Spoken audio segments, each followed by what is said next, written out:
Hey, what's going on, people? My machine just froze. So I might have to do some things because I can't see anything. I don't even know if I'm live or not. Oh shit.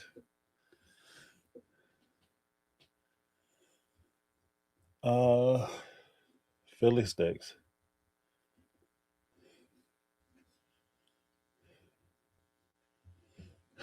Crap.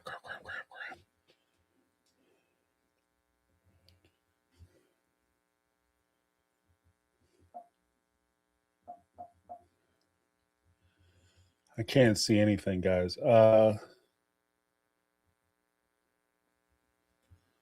have to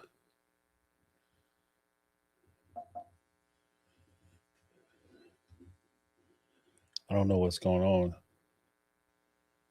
I don't even know if I'm live. Am I live?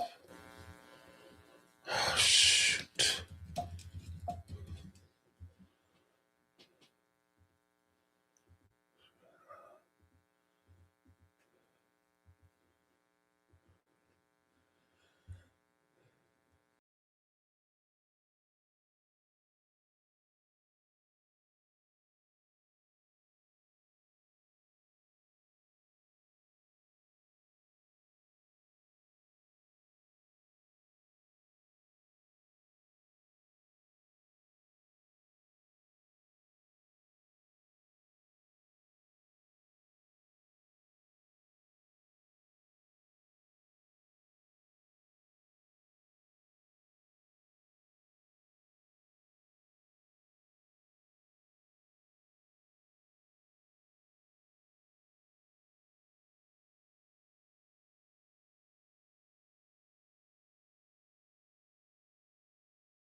Hello? Can you guys see me and hear me now? Uh Give me one if you can see me, if you can hear me. Give me two if you can't.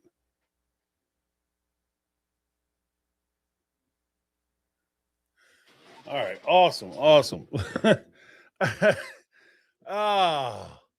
This is terrible, guys. I don't even know what was happening. I was in, I was out. My system started, but then it just cut off. Yeah, say yes, but glitchy.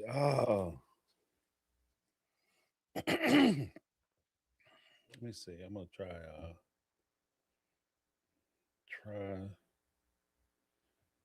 coming a different way. Let's see.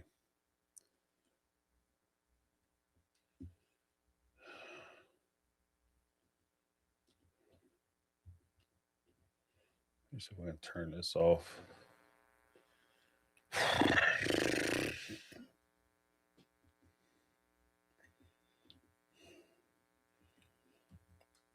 Think that's better, right?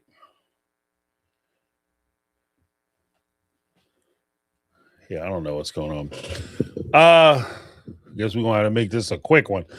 You know, I watched tonight's episode. Hopefully you guys had a chance to see it. Maybe you did, maybe you didn't. If you didn't, I'm gonna be honest, you didn't miss anything. That episode was dry as shit. Like there wasn't anything really going on. Okay. Um, it was, if anything, it really hit where uh minor glitch as long as we can hear you. Yeah, I don't know what's going on with my system. It's so weird. It's been acting strange for the last couple days. Maybe I have to switch my people out. Yeah, Claire said it was mostly Mary's fundraiser. I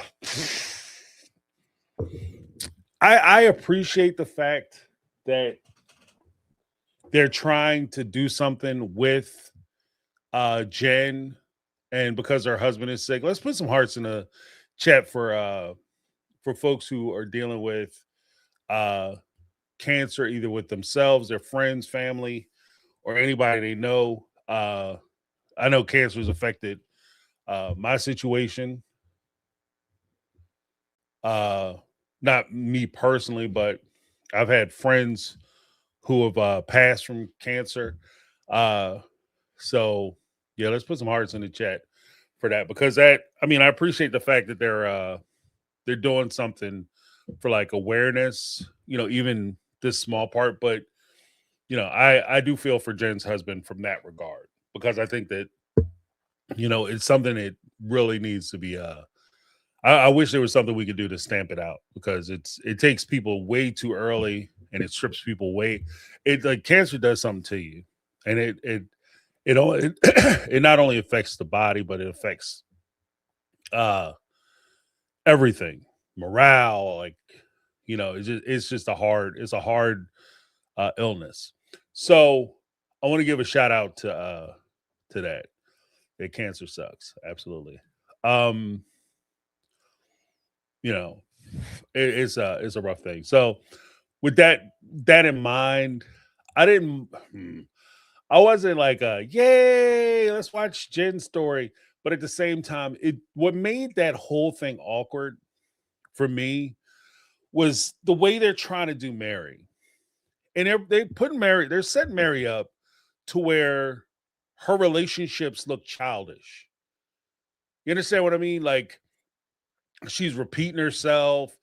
Her big thing is like, I want to make sure Ron can come down and see my family and see the way I operate my situation, if he could deal with it. Oh my God. You know what I mean? That kind of thing. Like, it's just like, the first time I get it, you say it, I get it. But like, to say it repeatedly, repeatedly, repeatedly, how crazy is your situation that you expect this man to accept? How bad is it? Like, everybody has a situation. Can you accept his situation? So that part of it was kind of wearing on me a little bit. It was also get me uh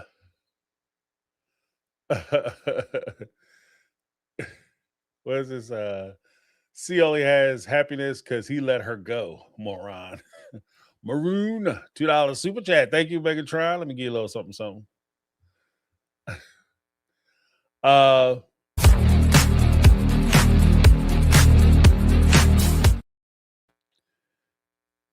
Yeah, I kind of get that feeling too. Ron is a total production plant. How much did he get paid to hang out at the event? Yeah, because I didn't know whether it was because there is a thing where people get nervous around cameras. So I'm willing to let that go. But just watching the two of them, it just seems put together, and I can see the storyline, because that did occur to me as well, being a production plant, because they're trying to give more storyline. Hey, let's give Mary a boyfriend. Next season, we'll give Janelle a boyfriend. It'll be amazing. We'll watch them date and we'll talk and blah, blah, blah. And maybe we'll have some fun things there. And then Brittany, not Brittany said, Mary's big drama was eggs. Yeah, yeah.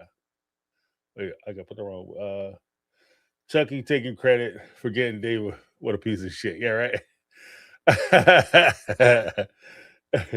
yeah, yeah. Mary's big drama was eggs, girl. Yeah, I mean, I agree with that. Like, I think that when you watch it, like, her big contribution to the show was, oh my goodness, we was going to fry the eggs and now you making scrambled eggs. Oh my goodness. Like, I don't understand how making scrambled eggs somehow was harder than making like egg, like, oh, it'll be such a mess. Like cracking eggs, like individually, like if you put them in a bowl and just stir them, and you could empty it out as, yeah, I'll even put it in a pitcher. You can empty it out onto the grill and cook it how you cook it, and it'll been done. It would have been easy peasy. But even the argument that they had over the damn eggs, and Ron was like, he was backing away because he didn't want to be involved because it was a dumbass argument. And if I'm standing over the grill cooking and you wanted something different, you should have told the guy who was over the grill cooking it that you wanted something different. Like, that's where you're going to lose a dude. That's when you lose people. You know what I mean? When you start doing weirdo shit. Like, oh, I can't believe you guys made scrambled eggs. I mean, it's okay. I mean, scrambled eggs, fried eggs, whatever. Are you mad about that? And then we got to go over and, like, we had a conversation at the grill about it. Then after we finished talking about it at the grill, we got to go over and talk about it with some other people. And then we got to talk about it again. And it seemed like every time we talk about it, you freshly mad about us not having scrambled eggs instead of fried eggs. Like, that's how you going to find yourself by yourself. Especially if I'm there, like, I'm taking time away from my job and my family, come out there to help out, and I'm getting balled out because I didn't make eggs the way you wanted me to make them, and you didn't even have the courtesy to tell me that you wanted them made a certain way. So I just did what was easy. Scrambled eggs are way easier than trying to do fried individual eggs. Like, I don't know. But then I remember McKelty also said that Mary was a terrible cook, so maybe she doesn't know how to make eggs or whatever. She doesn't know what's involved. Like, I don't know. Yeah, that was kind of a weak storyline, though. Weak storyline. Then we had Michelle Woods in the house with the $10 super chat. Said that only thing I enjoyed was a charity thing for Jen's husband. Here are hearts for anyone struggling with cancer or their family members. RIP to my mother as well. Oh, yeah. Wow. She was a 5th grade teacher. Let's get some hearts in the chat for Michelle Woods. Yeah. Cancer's a mother. Let me give Michelle Woods a little something.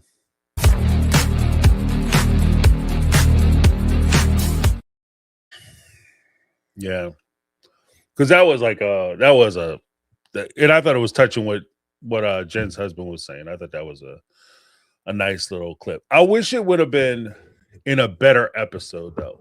I mean that for real. Like, I think that it was a good message. I think it was a good cut. I don't think it was necessarily strong enough to carry the episode by itself, but I wish it was with an episode that would have been like a noteworthy episode that people could actually go back and watch it. Because this is one of those flyover episodes, like an episode that, you know, because this was what I like to refer to as preparatory episode. Like, you see it a lot with a lot of the way they do movies now. Like, they'll have a franchise that you have to watch one movie so that you can understand what's going to happen in the next movie, which is going to lead you eventually to the movie that you actually want to see. Anytime they run the franchises, each individual franchise, like each individual episode of a series, should be its standalone episode. Like, one episode I shouldn't have to watch this episode to understand what's happening in the next episode, and I shouldn't have to watch be forced or proposed to watch an episode that just doesn't, like a filler episode. And I feel like that's what this was, because it's set up like, oh, Cody is going to go out and apologize to Christine. And then by the time that they finally get together and they start talking, he starts to apologize, but they could have done that whole conversation in a one episode. That's not a 2-episode conversation. Clearly, it's not a 2-episode conversation. But thank you, Michelle. Appreciate you. Yeah, my condolences for your mom. Yeah. I feel you on that. Neglet 3 with the $2 super chat. uh, my favorite Mary is becoming childish by the minute. Yeah, it's like she's reverting. The longer she's away from the source, all of a sudden she starts becoming more and more like a child. Like it's crazy. And I don't want to see. And here's the thing. And I even say this with Cody. You know, it's understanding that the thing that would make you are what you are, and you have to embrace what you are. And the thing that makes you attractive or unattractive is when you are who you are, makes you attractive. And when you pretend to be something that you're not, makes you unattractive. When you're an older person and you pretend to be a younger person, that shit is very unattractive because you're not young at heart. You just look immature. You know, like if when it comes down to it, that's what I was saying. Like, even when Cody was going to the special forces and you're trying to impress these young girls, you're not going to compete. They had that model boy, I forget his name, right? Wound up with the ear problem or whatever, potentially being disfigured because of his ear. You're not going to be able to compete with that guy. Because if that guy is running around acting silly, acting forgetful, acting hyper, trying to be cute and stuff, those young ladies, Gia and LaPaglia and the other ones, they'll sit there and giggle along with him. Hey, so cute. But if you're 50 years old and you acting like that, they just see you as the forgetful, sad ass old man. And so, like same. When you're dating a mature woman, you're dating a mature woman because of her experience, because of her maturity, because there's certain things you expect from her that you're not going to get with dating somebody younger. But if you're going to get somebody who's in their 50s and they act like they're in their 20s, why would I date a 50-year-old when I can go date a 20-year-old or a 30-year-old? Why would I date somebody who's 50 something years old, acting like I'm going to the club? I go out with somebody who's age appropriate for the club. That way, when they acting silly and doing whatever it is they do, I'm like, oh, they just doing that because they're young. you know, when people act foolishly as a young person, they just say it's youth. When you act foolishly as an old person, you're just an old fool. So I don't know. I don't like what they're trying to do to Mary. I don't like the way they're trying to present her. But thank you so much, Negla 3. Let me give you a little something, something.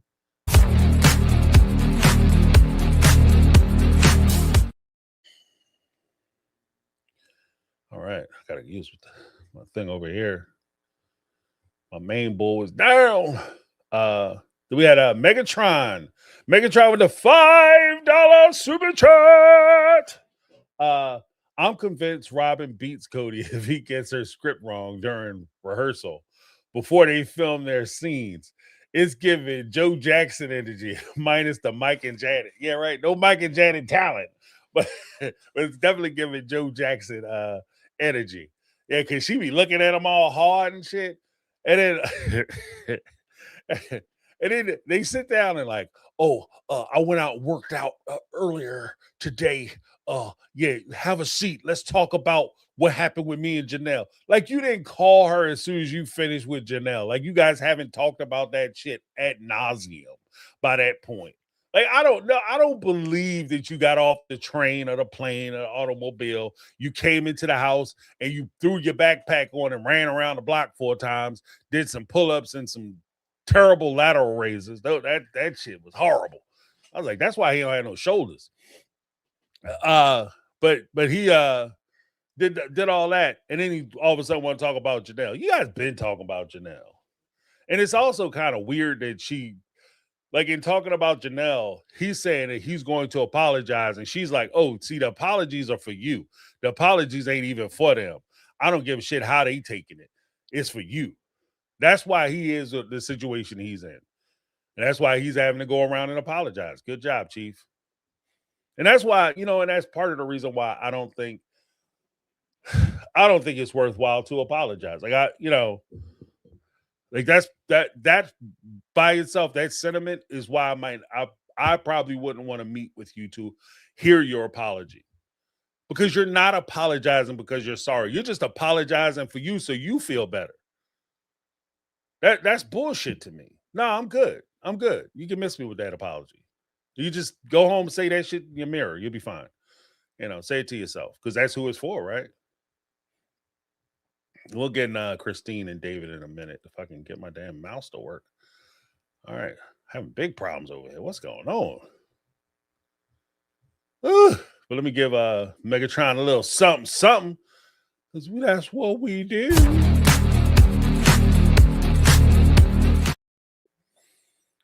Then we had we had Brittany Not Brittany with the $4.99 super chat. I wish my ex would tell me to my face if he hadn't treated me like trash, I wouldn't have my husband. I'm coming over the damn table. You ought to be thanking me. You ought to get down on your little ass knees and say, thank you, Cody, because I broke your heart and I let you go so that you could get hooked up with him. So, yeah, thank you and you're welcome. You and Christine, you're both welcome. Thank you very much because I'm amazing. Like, this shit is crazy. This is crazy. And this is what this is that weird part where so many of the people who watch the show will say this reminds me of my relationship with X, Y, and Z who I dealt with who was a narcissist. This is why people think that Cody's a narcissist. Because everything is about him. Oh, I mean, I don't mind David being here because that's her husband out of respect for him. But I just want him to shut up so that I can say what I want to say. It's not about Christine having that healing, Christine getting over it, me extending this so that she can benefit from it. It's me coming there so that I feel better about me. And I'm willing to draw close to it. I'm willing to let it go. I'm willing to forgive you because you walked away from this situation and it's not what I intended or planned, or it wasn't in my, at the time, it wasn't what I wanted to have happen. It wasn't part of my big strategy. And you upset the apple cart by serving your own needs. And I'm willing to forgive you for that because you didn't do what I wanted you to do. So I'm willing to say, I forgive you because you were looking out for yourself. Like that shit just doesn't go good. It's not a good look. It's not a good look at all. Wait, then we had Joe Jackson. Then we had Manegula 3 with the $2 super chat. Join My Take on Reality for fun roundtables. All are welcome. Yeah, come to the roundtables at 12 noon. Roundtables. We have members only roundtable. It's awesome. We had a good conversation yesterday. We were chopping it up for a while. Had a lot of fun. So thank you very much, Megatron. Oh, I'm saying Megatron. Negla 3. Sister from another mister. Let me give you a little something, something. Hold on one second. This thing is killing me. It's like, doo-doo-doo-doo.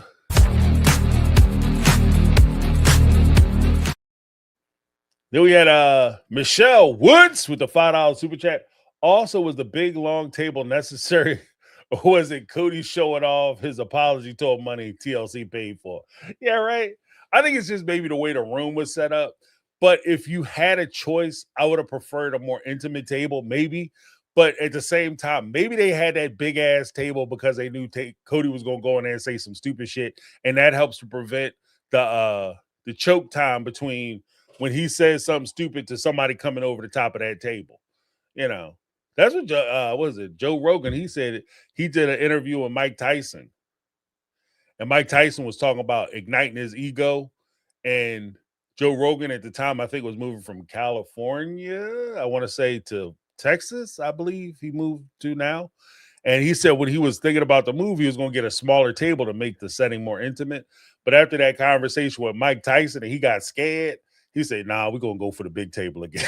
I can't have them that close to me when they can grip me up. Maybe that's what TLC was thinking. It was like, we got to have like more grip up time, like so that way you can't get them. You can't go AT&T, reach out and touch somebody. So That was a big ass table though. That table was ridiculous. It was obnoxious for no reason. But thank you so much, Michelle. Appreciate you. Where is my okay? This is getting weird. I'm sorry, guys. This is okay. Here we go. All right. Give Michelle a little something.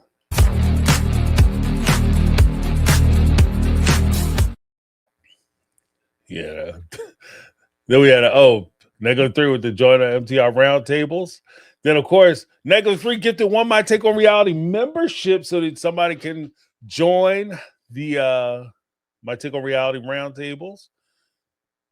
Here we go.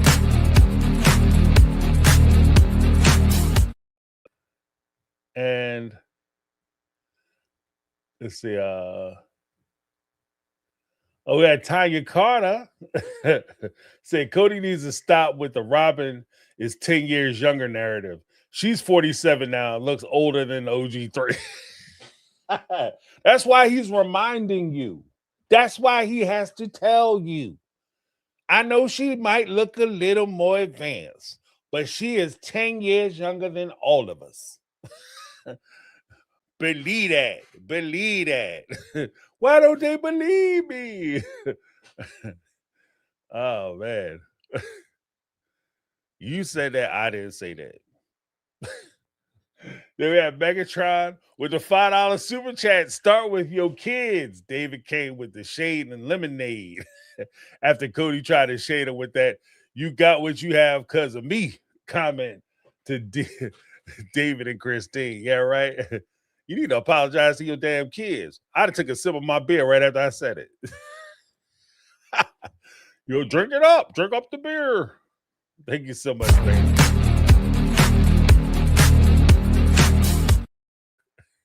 The Carmel Cuties wrote, yeah, next week should be interesting with David setting Cody straight. I'm here for it for sure. And that could have been like, that's the thing. Like they're dragging these episodes out 100%. I want to see next week. And they could have had next week's episode this week if they would have cut out some of the fat. They should have trimmed some of the fat on this week's episode. You know, and this is where I'm like, TLC might be in trouble. Sister Wives is in trouble because they have to do the they have to do these like fluff pieces in order to make the episode. And that's problematic. Like you guys don't have enough to make a season. Like this was not a season. We're having the same conversations repeatedly, even in the same episodes. Like tonight's episode, they said the same thing like 15 times. Like between Mary talking about, dude, I gotta make sure he good with my people and he good in the settings. So I'm gonna step back and watch. That's what you do. You don't step back and watch your man with your friends. You step back and watch your man if you got kids. I've heard of it then. Like I've heard of people say that, like, oh, okay, you know, I wanted to make sure that the person I'm dating is good with the kids. So, you know, I'll set up a situation where the kids are around, not me, but they set up a situation where the kids are available to the person and to see how they interact with each other. And you step back and you watch how they interact with each other. You see what they say, how they do it, you know, and you study in the situation to see if you like what you see. I've never heard somebody say, hey, I got to make sure you get along with my friends.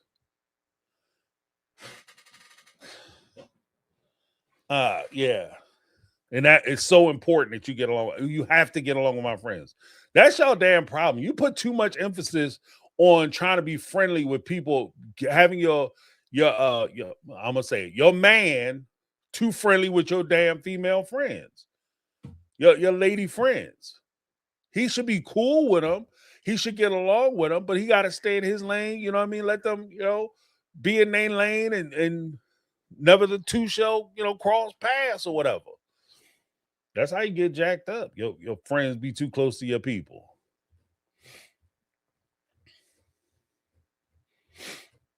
You know? I don't know. I've never heard people say, I've never heard to Wendy's question, you never heard that before. I never heard people say, I want to make sure that my significant other get along with my friends. Like it's never been that deep. Cause I mean, if I got friends, if you going out with my friend, then you cool with me because you going out with my friend. I'm not sitting up here like, oh, we gotta be best buddies. We have to be best friends too. No, they gotta be best friends. That's just, I don't know. I never put, maybe that's just me. I never put that much emphasis on it. I liked who I like. I went out with who I went out with. I eventually married who I married. I wasn't sitting there trying to figure out if she got along or if they got along with my friends. You have to get along with my friends. I just don't worry about it, you know,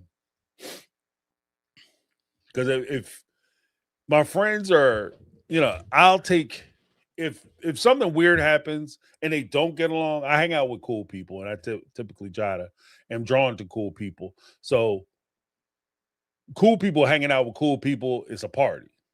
If I'm in a situation where my friends are so volatile or so crazy or whatever that I can't bring people around them, or I gotta be careful who I bring around them, then that's a problem in itself.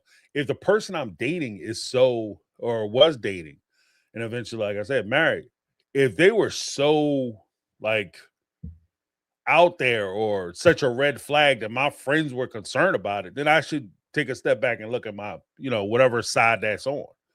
That's where I'm at. Brittany with the 4.99 super chat said, Robert really sat up there and said she's turned on by how Cody treats his kids, knowing good and damn well he don't even talk to half of them. Half of them. Half of them would be if he had a relationship with 9 of them, which he does not. He's on less than half. He's great with her kids, and I think that's what she meant to say, and that's what it is.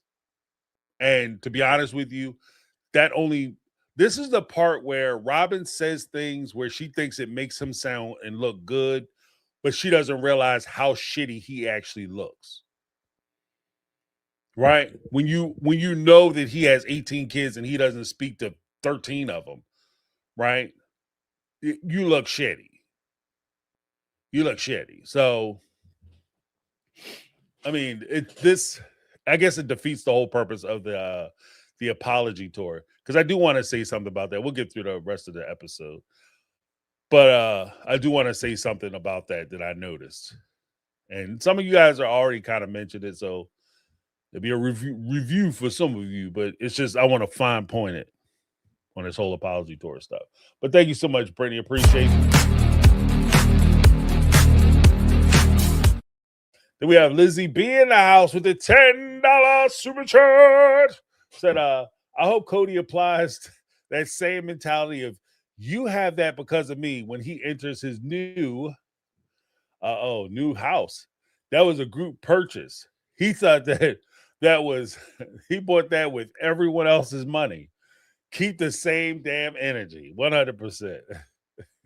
Well, see, it don't apply to him. See, it's just how he affects these other people and their lives. You're welcome. All right. You're welcome and thank you. I couldn't, man. I just couldn't. I couldn't. That whole thing was nuts. That whole thing is bananas. This whole apology tour is so stupid. It's the dumbest shit ever. It's the dumbest shit ever. Thank you so much, Lizzie B. I appreciate it. And now that is the dumbest thing ever.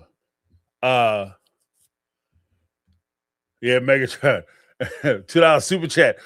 When Robin says his kid, she only means hers, not all. Yeah, absolutely. That's where I'm at. She wasn't talking about all the kids. He's so sexy when he take care of all the kids. You mean the ones he don't talk to? No, child. I'm talking about around Aurora, Brianna, Day when he home, and then of course the young two, Solomon and Ari. Those two, he is killing the game right there, son. Like no, but he's not about that life. He ain't about that life.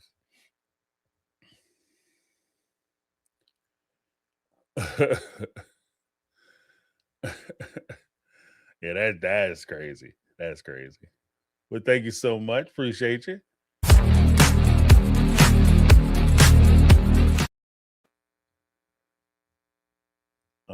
Then we had Negla 3, $2 super chats. Said I have to stay black and die, not get along with everyone. Yeah. That's the whole thing. You don't have to get along with everybody. And it's fine. It's fine. You don't have to get along with everybody. In fact, I did the McKelty Tony Pop Psych reaction, and I'll be releasing that tomorrow. So everybody can see it. But that's one of the things I said. Like at the end of the day, you don't have to call people names. You don't have to have a reason as to why you don't get along with them. You can just not get along with people. It's fine. It's fine. It's totally fine. You know. But thank you so much, Negla. Yeah, I don't know. I can't even go to my other screen. No, yeah, with this whole thing, here's the thing. Here's the thing with this whole foolishness of the apology tour. The apology tour, for sure, in this episode was a clear example of them trying to rehabilitate Cody's image. The whole, oh, I'm doing a workout, I'm gonna go out there, I'm gonna run, and you gonna see me running in it with the backpack, and then I'm gonna come into the garage and pick some weights up and do some chicken hawks. I don't know what the fuck this is. I've seen guys go to the gym, and usually when you see that, that's the one thing that people tell you. If you're doing it like that, you're doing the shit wrong. Right. I don't know why he would do that. Like, why do that to yourself? You're just gonna have people criticizing you, saying that if you're gonna do those kind of exercise, you have to do them properly because you're just gonna mess around and get yourself hurt. Right. And then the whole like, Robin, go ahead, pick that bag up. It's heavy, right? I know. I just did some pull-ups for no reason with that backpack on because I'm trying to be in shape.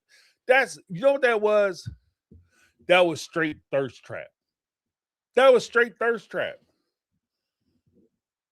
If he was in better shape, if he was more conditioned, I don't say better shape. If he was more conditioned, like if he actually had the washboard abs, he would have been doing all that shit without a shirt on. That was straight thirst trap. Straight thirst trap. So he's trying to introduce him because I think at this point they figured they knew special forces would air. They figured people might be making a transition from special forces over to Sister Wives. And I think that's why they saved a lot of that shit that we're watching now at the end of the season. That's why it's where it is. Because they were trying to get through special forces, have the people convert over. Then they were going to have Cody come out, do the sexy thirst trap video with him working and exercising and talking about how sexy he is. Then you got Robin talking about how, I don't care about how muscular he is because that's a bonus. But what really makes me go get me moist is the fact that he's so good with the children's. He's such a good dad. Oh, he's so amazing because that counteracts everything that happened on Special Forces. And then also it doesn't I'm not missing the fact that on Special Forces, one of the things that's going to stick with him, even before he saw the show and he was shooting this show, what's going to stick with him is the fact that they kept coming at him about him not being apologetic and taking responsibility for himself. So what he did was he created a storyline where he gets to come out and take responsibility for everything that he was doing, why the relationships fell apart, why he doesn't talk to his kids. And he was going to go out and proactively apologize for those relationships falling apart and being in disarray. That's all this is. That's all this is. It's so blatant and it's so obvious that that's what this is. Oh, I want to apologize. And even down to the fact of, I'm gonna come and I'm gonna say what I want to say, and I don't want, I don't mind David being there because it makes Christine feel better, but I just want to say my stuff, and in that way I could get it out because I'm not apologizing to him, and it's not for him, it's for her. But what it is it's really for him. He has a script that he wants to run and put that script out so that way he can get recognition from prospective people who are going to come over from the special forces viewing and see how great a man he is because he's taking responsibility, something he refused to do on special forces. And that's all this is. That's all this is. And it's ridiculous that, like, it's so ridiculously obvious, and it's so sad to watch. Because even when he said that shit, like, you don't, like, if you're apologizing to me because this is just something you want to do because it makes you feel better, well, fuck you. Okay? Because one, you offended me. You did whatever you did to offend me and hurt me. Then you don't even acknowledge what you did to offend me and hurt me, but you want to give me that because it makes you feel better. That's it. Like that. You just slapped me twice. What are you talking about? And I'm told, oh, thank you, Cody. And the fact that Janelle set his dumb ass up. You know what I mean?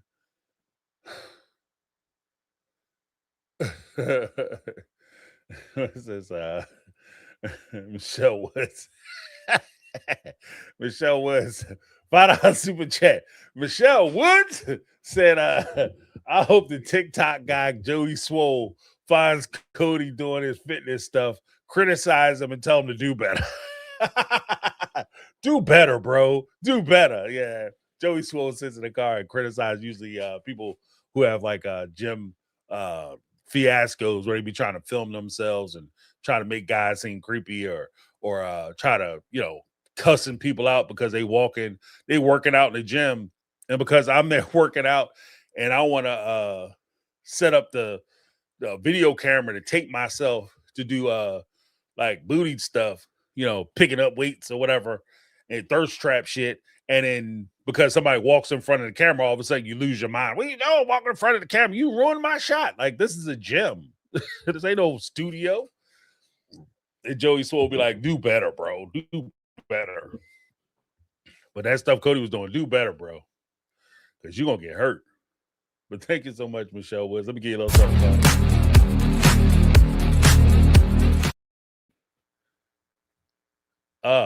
Yeah, I'm just saying, like, look. And then recently, like I said, I started to pare down my TLC stuff.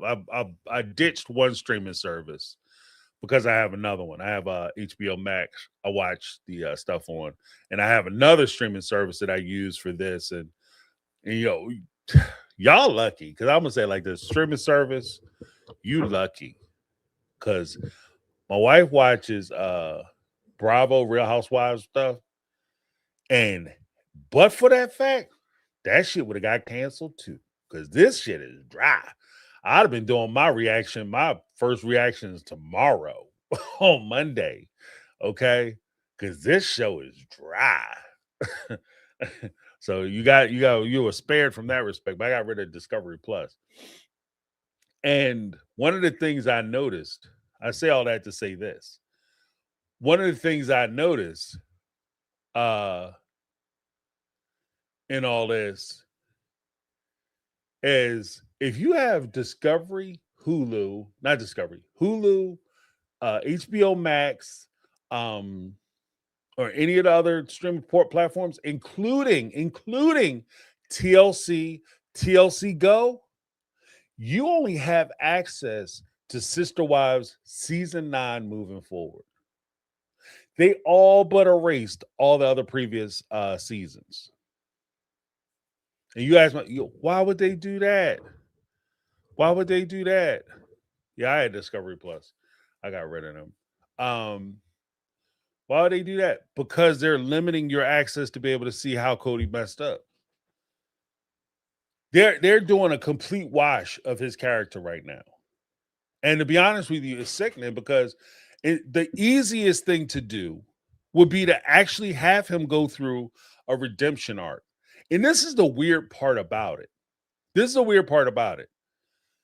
The hardest thing to do, the easiest thing to do would be the hardest thing to do. And the hardest thing to do, it turns out to be the stupidest thing you could do. What do you mean by that, James? That shit sounds crazy confusing, not intentional.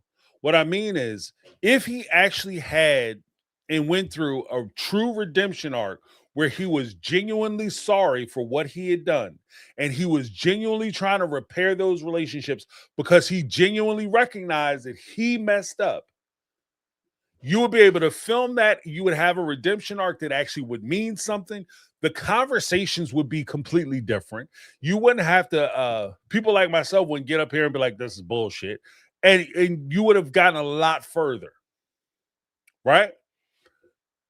Because you wanted to do that, that would be hard emotionally. It's hard for you to recognize what you did. It's hard for you to self-critique. That's the hardest thing. It would have been the easiest way for you to get the thing that you wanted, though.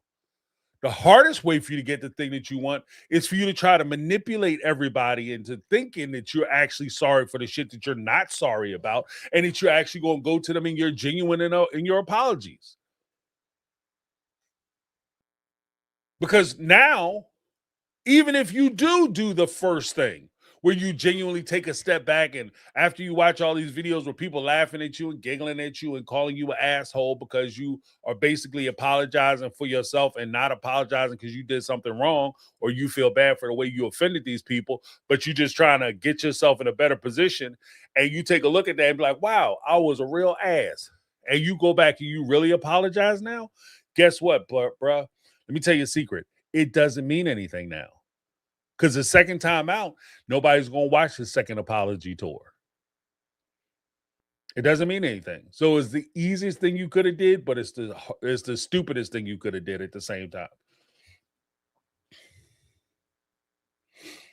So, I mean, I just think it's mistakes were made. Mistakes were made. We have Megatron with the $2 super chat. Mary was pissed about those eggs. Robin said you're dropping for Cody.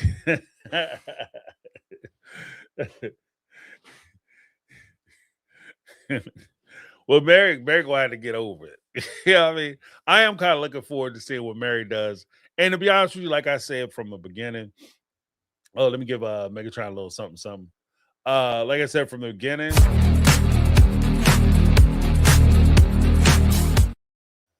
I think when you look at it, Janelle set his ass up. Not intentionally. I'm not saying she, pulled a Mephisto and she went there, Mr. Mephisto, and she did some maniacal stuff like my master plan. I think by Janelle making it so easy, Cody has a blueprint on how he thinks this conversation is going to go. And it's going to go horribly wrong because he's not calibrating for the different audience that he has. He's not changing anything. Like, he thinks that, like, he got such a strong response from Janelle after he was like, I wanted to tell you, girl, that what I said, I didn't love you. I didn't mean it. Oh. And Janelle, I knew it. I knew it. I knew you loved me. I knew. And he thought when he dropped that shit to Christine, she was gonna melt. Instead, everybody was looking at her like, what?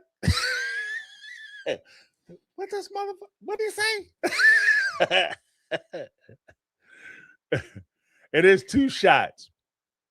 First shot, when Cody sit down, and I felt this when I was watching this scene. When Cody made the reference to them having both Christine and David sitting there drinking beer. Because Cody, he doesn't drink beer on the show. Now we all know, we all seen him go to the beer distributor and come out with the shopping carts full of booze. now. So, and we've seen him in bars dancing with Robin. Like we've seen all that, right? And so I think that he took it as a shot that they're drinking on screen. Like somehow they're somehow beneath him in the fact that he says so like, drink up your beers, whatever. I could see it in David's face. He took that as a shot, you know. And to be honest with you, I might have took it as a shot too. Because if I'm sitting there and I'm enjoying a libation, and you sit there want to come out of your mouth talking about like I got a problem, like you talk about my libation, like I got issues. Because I'm sitting here having a good time. Like, nah, bro, I'm drinking this to knock the edge off. You know what I mean? I'm trying to relax and have a good time. Because if I come in here serious, then we're gonna have a different conversation. You know? And that's just the whole thing. Like, you need to order you one. So I thought that was funny. But Cody starts in with his whole thing with with Christine trying to apologize. And again, what bothers me with the whole thing is that he's not apologizing for these women's edification. He's apologizing for himself. Now, you can forgive somebody for you, but you can't apologize to them for you. And here's the thing that annoyed the shit out of me. When he said, I'm going to go apologize to him, and he made it sound as though they had to accept his apology. Again, that starts digging it back into that whole allegation of like narcissistic tendencies. The fact that you say, "Oh, I'm going to apologize. I'm going to extend myself by saying I'm sorry," so you're not only going to have to, because it's an implied thing. Not only are you going to have to accept my apology, but you're going to have to act accordingly. So you accept my apology, and then whatever I need you to do or want you to do after that, you have to do because I said I'm sorry. And this is where it gets, again, this is kind of that immature place where TLC is at as a company. Because, bruh, just because you apologize doesn't mean that I have to accept your apology.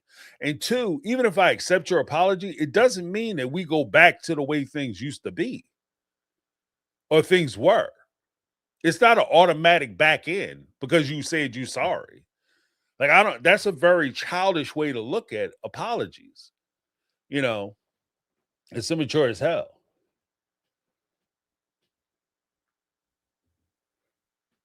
Miss Indy said, Cody thinks he's setting these women free. I say, from what? They dumped his ass a long time ago. Right. You finally coming back. And that's another thing. You finally coming back saying you sorry. And I left you 4 years ago. Like, if I left a woman 4 years ago and she come back and be like, yeah, James, when I was cheating on you and you found out and you told me never to call you again. Yeah. I want to let you know that I forgive you. I forgive you. And I want to let you know that when I said I never loved you, when you kicked me out the house, I want to tell you that I did love you. I don't care. I don't care. And I like the fact that Christine was like, that was in the past. No, but no. I'm trying to get my script out, and you supposed to start crying like Janelle did and tell me that you forgive me and that you always love me too, even with your husband sitting there. I don't give a shit. Like, the fact that you think, and this is the thing, the fact that you think the grand staple, and this is what I was saying even during Janelle's apology, she needed to hear that. That's fine, good for her. But even during the course of that, what tripped me out was you think the thing that you should be apologizing for, the big thing that after everything that went on, You think the big thing you need to apologize for is the fact that you said at some point that you didn't care about me? That's what you apologizing for. You don't apologize for the years that you're not talking to my kids and how you treated my kids. You're not apologizing for how you treated me. You're not apologizing for you trying to humiliate me and embarrass me. You're not apologizing for that. You just apologizing because at some point you might have hurt my feelings by telling me you didn't care about me because you're that important. And that's what I mean. Like this apology tour bullshit is bullshit because the apology itself only heralds how awesome I am. I am so awesome. I am so amazing. I am so wonderful. The sheer fact that I told you that I didn't love you is ruining your life. And I am going to be so benevolent that I'm going to tell you that when I said I didn't love you, I didn't mean it. So now you can go on with the rest of your life because you know that at some point I actually cared for you because I'm that wonderful. That's what the fuck that is to me. It's not apologizing for what you did wrong. It's just apologizing for what you said. I'm sorry I hurt your feelings. I'm sorry that you were hurt by something I said. I'm sorry that I said this mean thing that I meant, but I'm sorry I said it. Because he did say in last episode, oh, I meant it when I said it. I meant it when I said it, that I didn't love you. I meant that shit. And then when he gets with Janelle, he's basically saying, I'm sorry I said it. Then when he gets with Janelle, he changes it up a little bit, but there's no reason why I would think that he's lying now because either you're lying then or you're lying now. And I don't see why you would be lying then when you were sitting there talking on the couch and you had this isn't heat of the moment shit. This is you having time to think about it, putting your mind together after years of saying it. And you sat there and still said that you meant it when you said it. But when you're sitting there with Janelle, yeah, you're going to, is it more likely that you lied when you were sitting there talking about it? Or is it more likely that you lied when you were sitting there talking to Janelle about it because you were trying to get Janelle to do something? Then again, this lie is about how awesome I am. I'm sorry I'm so wonderful that I took my presence out of your life. When I told you I didn't want to come over and be intimate with you no more, I'm sorry I took the magic stick away from you and was denying you. I'm sorry. I'm sorry I did that to you because I'm so amazing. That's what that is. So no, I don't what? You're wasting time, bro. Wasting time. What is this? YouTube is my time machine. OG, triple OG. Pissed me off when he said he didn't want David to interrupt his raggedy apology. Yeah. David better not say nothing because I got all these lines, and that's all it is. I got all these lines that I'm gonna get through, and I need to get through my monologue. And monologue comes from mono, meaning one person talking, which is me, because this is the Cody show, right? This is my show. That's all this is. And I'm glad David gonna get involved. Like I hope he does get involved and say some stuff. Because no, you don't get the. It ain't even Cody's little comment like, "Oh, David, he's been making." I'm glad David's gonna be there because he's been making a lot of comments about me. He don't know me, so basically, David need to keep his keep my name up out his mouth. Say that shit to his face, yo, man, because that's how that usually go. Yo, man, I heard you was talking slick. I heard you had some shit to say. What's up? You know what I mean? What's up then? Like, what's up? You know that you checking temperature. I heard you had a bunch of stuff to say behind my back. So I'm gonna give you the opportunity to go ahead and say it to my face. What's up? You know, if it's all like that, but you're not doing that. So I don't know why you even trying to pretend like you was gonna bitch him up when you was sitting there at the table. Like you was gonna say something to him and David's going, oh no, Cody, no Cody.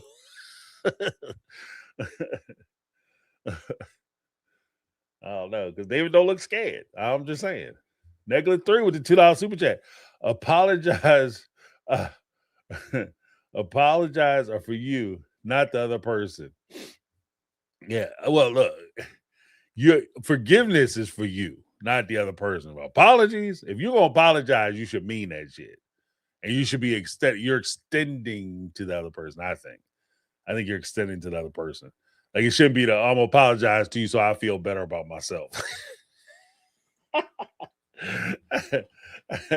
I'm gonna just say sorry so that way I can go to sleep at night. Like, you know what I mean? Like if you're in a this is where people get in do stuff, they apologize because this is where this is why I say this.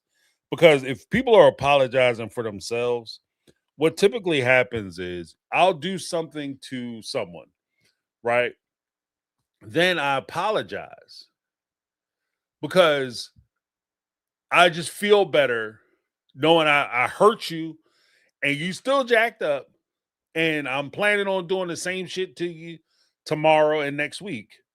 But I'm gonna just apologize because it makes me feel better to say I'm sorry. Because then I don't feel as guilty. That's what that is. You know what I mean? That's why I feel like if you're apologizing for yourself, that's what you're solving. That's the problem you're solving. You're solving your guilty conscience. You're not solving the problem.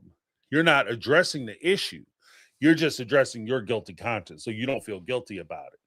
So I apologize. I'm sorry that you got hurt. Apologize. You know what I mean? If ifs were what is it? If ifs and buts were carols and nuts, oh, what a wonderful Christmas we'd have. Like at the end of the day, like if you don't mean an apology, don't apologize. If you're not apologizing to try to either make amends or to try to build bridges or to give somebody something that they can work with, it should. I think apologies should be given, not expected to give and get. Like you don't give an apology because you expect to get forgiven. You don't give an apology because you expect to get uh certain behaviors or actions or you get a certain result. I think you should give an apology freely and openly and without condition. That's the only way apologies really work. Like I have to give you an apology with the full expectation or no with zero expectation. I have to apologize and then obviously you hope that the person forgives you, you hope that they move on, but there's not an expectation that you are supposed to do this. So if because it's kind of in that realm of if you're doing it for you, then I apologize. And then you say, well, I don't accept your apology. Well, F you then. I'm not sorry. See, because then you was never sorry to begin with. You just wanted to get a certain result, which is part of the problem. You know what I mean? That's part of Cody's problem. But thank you so much. Appreciate that. We had a Jody Periscala. Jody Periscala with the 4.99 super chat. My narc mom said I took things wrong, would do things different, did the best I could, didn't help me at all. Yeah. Yeah. Yeah. Because everything is your fault either way. And that's what I mean, like, even with this whole apology tour. Basically, the fact that he said, if you dig down into it, he said he didn't love them. But then it begs the question, why did he say he didn't love them? What did they do to him to make him say such mean and hurtful things? So when he says, oh, they did things too, and even Robin, you're not the only one. You shouldn't have to take this all on your own shoulders and that. What they're basically saying is, y'all deserved it. When I said these things, I was wrong because I said them, but at the end of the day, I'm justified in saying it and justified in doing it. My anger was justified. And that's something that, God love it. That's what Robin has been holding on to the whole time, that Cody wasn't wrong. And that Cody's anger and his the way he was acting was basically justified based on how these women were acting, because they weren't acting grateful. They weren't running around trying to serve him and please him and pleasure him and make things convenient for him. And because they were failing at those things, that's when he became a nasty person. That's when he became a different person. That's when he became so angry. And that angry person, because of the things that they did, caused him to say these mean and hurtful things and caused him to act a certain way. So when he's apologizing for his part in becoming the person that they made him into. That's what the apology is. And maybe that's the crux of why this whole apology tour bothers me so much. Because it's not you apologizing for your actions, it's you saying you're sorry for acting the way you acted because of me and the things that I did, me being the OG3. You know what I mean? These are the people he's apologizing to.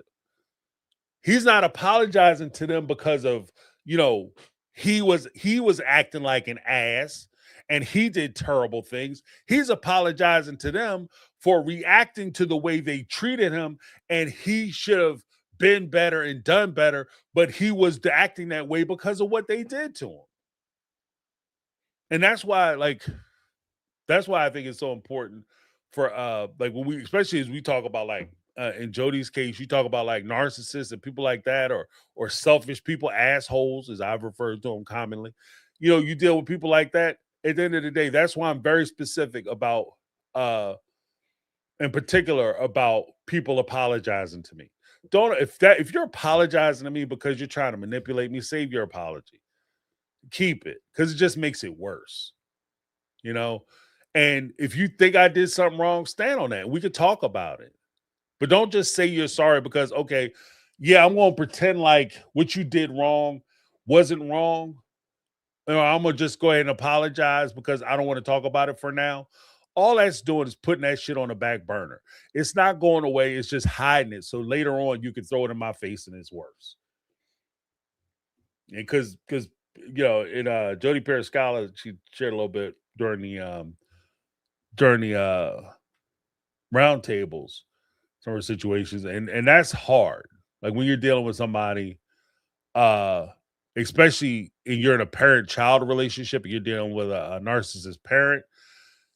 That's crazy hard. It's crazy difficult because this is somebody whom you expect they have certain expectations on how they're supposed to treat you and how they're supposed to deal with you, and they don't meet those expectations. In fact, they go the exact opposite. Where they should be nurturing you, they're poisoning you. Where they should be giving you security and confidence, they're lowering your self-esteem and making you insecure. Like it's truly a mind screw, and screw is the PG way of saying it. It's a mind screw. So, but let's put some hearts in the chat for Jody Periscala, and I'm gonna give you a little something, something.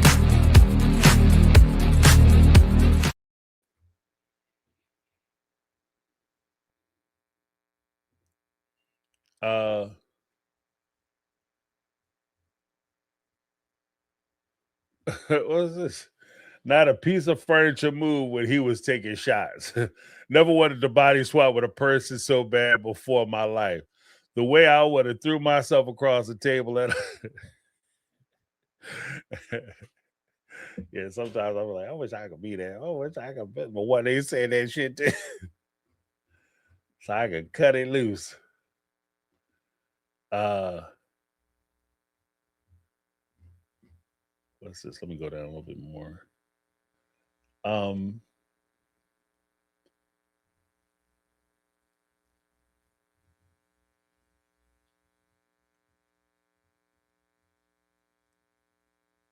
what is this? Sorry guys, I'm just trying to read some stuff.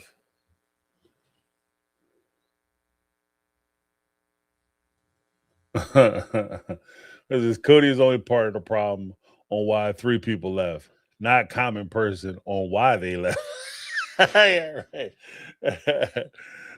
I was there, and for some reason they just took it out all on me.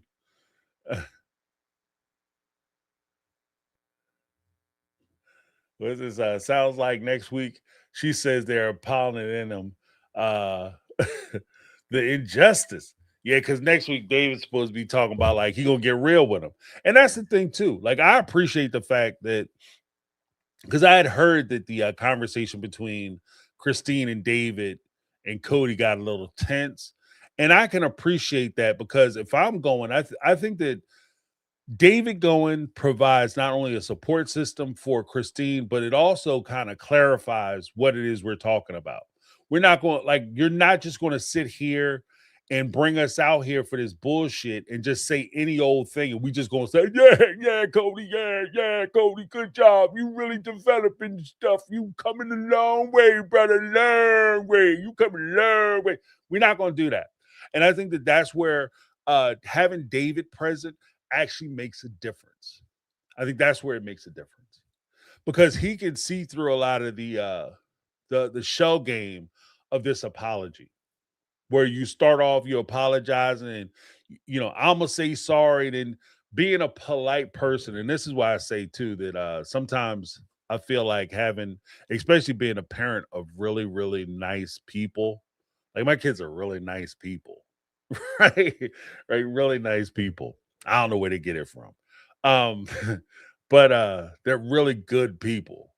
You know what I mean? And in the world, I think good people have a vulnerability to people who aren't good people, bad people, because a good person, like in this particular instance, a good person will get apologized to. And they'll look back and they'll say, wow, that person really put themselves on the line. They really put themselves out there. They apologize. So to make them feel better, to make them feel less awkward, make things less awkward, what I'm going to do is I'm either going to apologize or I'm going to lessen the damage that that person caused to me by telling them it's okay, I forgive you, I understand, or I start building in excuses as to why things were the way they were and why they did what they did. That's what good people do, because a good person tries to make everybody feel comfortable. See, and a bad person who is selfish and trying to look out for themselves and get what they want from the situation, they'll go into this same situation and try to use that. And actually, the weird part is they'll come in, they'll apologize, and then when you don't give them that apology right away, or you don't give them the level of apology, like you don't, oh, okay, yeah, I'm sorry, you said I'm sorry, I said that made you feel that way. Yeah, I'm sorry for the things I said. Whoa, whoa, whoa. You aren't going to apologize for blah blah blah. Like all of a sudden, I'm supposed to one up your apology. And if I don't, now I'm a bad person. I'm the bad guy. Like that type of thing. Right. So I think that's where, like, the expectation that Cody and Robin are going into it with is that Christine is supposed to be accepting of the apology like Janelle, and she's supposed to cry like Janelle, and she's supposed to bubble over and make excuses of how they could have did things better like Janelle did. And if they don't do that, and if they try to hold you account, like, okay, well, fine. You want to come in, you want to apologize, you want to upset my weekend. I was going to take this week, these couple of days, and hang out in Vegas with my wife. But since I got to sit here at this bullshit ass meal with you, let's get into it. Let's run the whole list. If you insist on apologizing, let's talk about what the shit you should be sorry for and the stuff I want you to apologize for. Because that's the other part of it, isn't it? Isn't that part of it?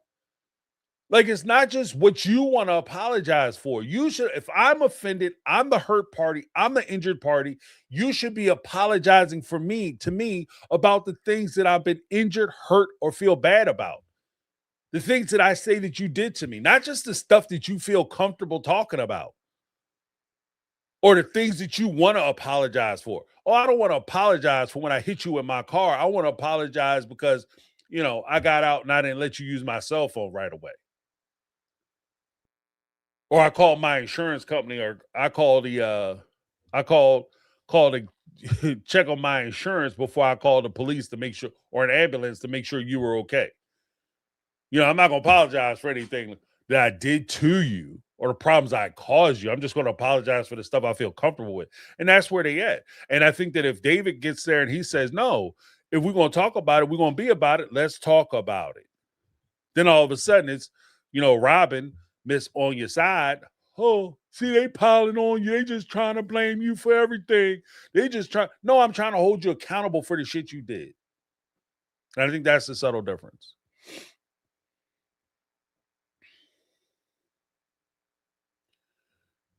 Oh, what's this? Oh. Megan Ray said Janelle rolled over for Cody and has been directing her anger at Robin when she should be more angry with him than Robin. I agree. I agree. Because the same way she'll sit there, I mean, she finally got around to saying that her relationship was between her and Cody, and she shouldn't be worried about what's going on between Cody and Robin or what Robin has to do with her. At the end of the day, boo boo, Cody's the one that betrayed your trust. Cody's the one that betrayed your commitment. Cody's the one that backed. It doesn't matter what she did. It doesn't matter what she did or what she wanted. Cody did it. He made the decision. It was Cody's commitment to keep, not Robin's. So if you're gonna be mad at anybody, this is kind of the equivalent. I've always said, like, this is the equivalent of you find out your significant other is cheating on you, and then you jump on the other person as opposed to being mad at your significant other. Oh, how you gonna be messing around my girl, son? How you gonna be messing with my girl? No, you should be mad at your wife. Be mad at your lady. Don't be mad at that dude. Unless it's your friend or your brother. I mean, you mad because he betrayed you personally or he disrespected you personally. But you be mad at the person who has a commitment with you, the person who stood there in front of church, God, a people, a court, whoever, civil union or whatever, and promised you that they would, be with you to the end of time, the end of days, and then in the eternal life. He promised that. Robin never promised you that. I mean, I guess technically she did since they got married in the sacrament or whatever, but no, man. No. What was this?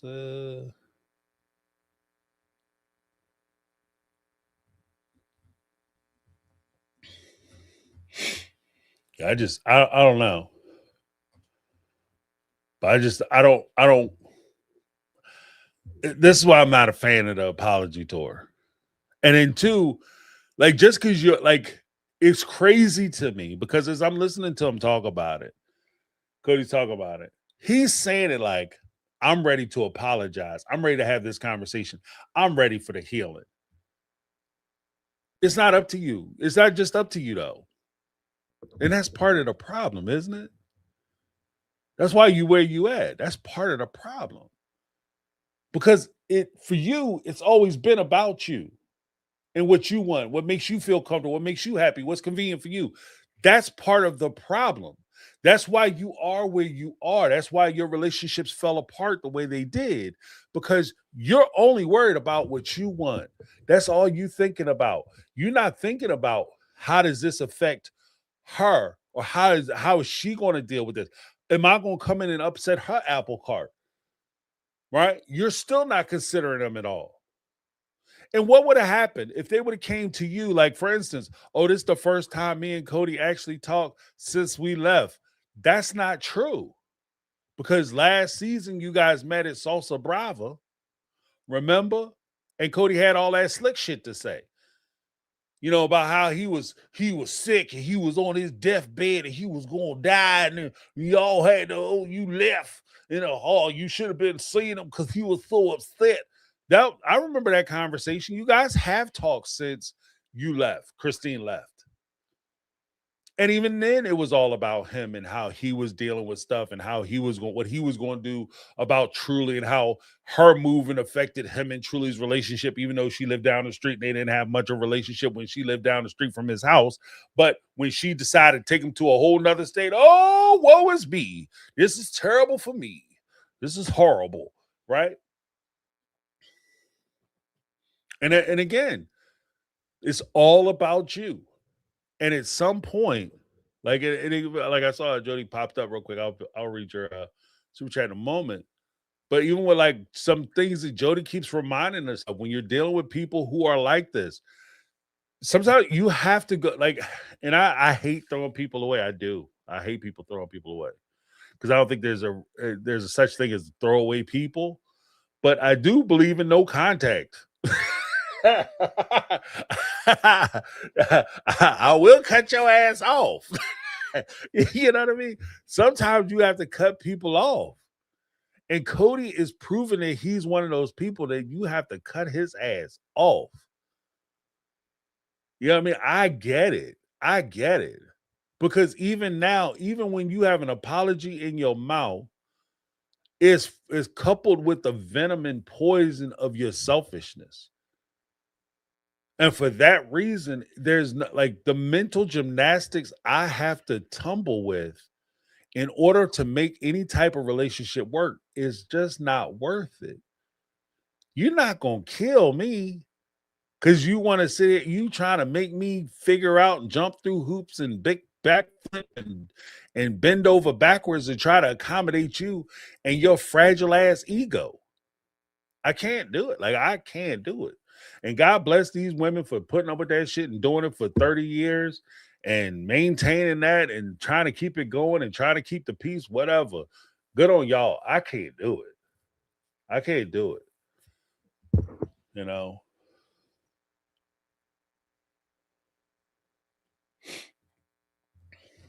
Because I just think that in itself is crazy.